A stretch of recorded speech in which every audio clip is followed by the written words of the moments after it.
Assalaamu calaykum. Maanta waxaan idiin soo gudbinaynaa mowduuc ku saabsan shanta xuduud dawladeed ee ugu khatarsan caalamka maanta.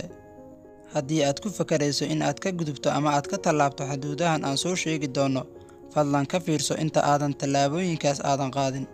Waxaa macquula weliba in badan in naftaadu khatar gasho. Xuduudka labada Kuuriya.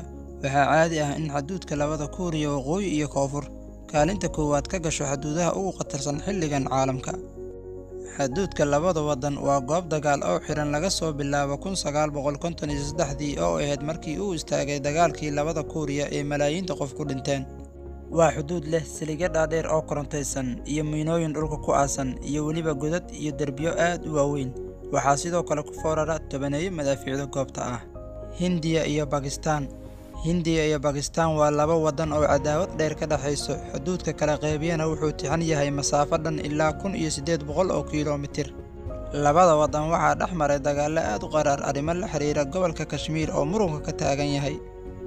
Markii ay xiisad soo cusboonaato labada dal, caalamka wadnaha ayuu farta saaraa maadaama labada waddan ay haystaan hubka nukliyeerka ah, macquulna tahay in ay isweydaarsadaan gantaalo nukliyeer ah. Sidaa darteed, xuduudka Bakistaan iyo Hindiya sidoo kale silig ayaa ku wareegsan, waana mid aad khatar u ah. Xuduudka Sacuudiga iyo Yemen. Sacuudiga iyo Yemen waa laba waddan oo Carbeed oo deris ah, waxaana u dhexeeya farqi aad u weyn dhanka dhaqaalaha markii laga hadlayo. Sacuudiga waa waddan shidaal leh oo qani ah. Yemen waa waddan faqri ah oo xaalkiisa aad u liito. Sidaa darteed, kumanaan Yemeniyiin ah ayaa mar walba ka gudba xadka labada dal. Arrinku wuxuu ka sii daray waqooyiga Yemen markii uu ku dhacay gacanta Xuutiyiinta oo Iiraan gacan saar kala leh.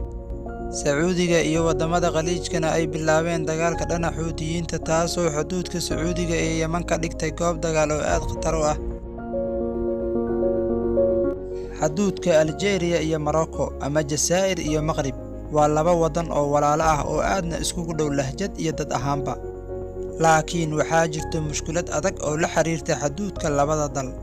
1963 labada dal waxaa dhex maray dagaal lagu magacaabo Xarbul Rimaal oo ahaa dagaal aad u xun, waxaana sabab u ahaa arrimo la xiriira xuduudka labada dal, gaar ahaan saxaraha galbeed ee la isku haysto.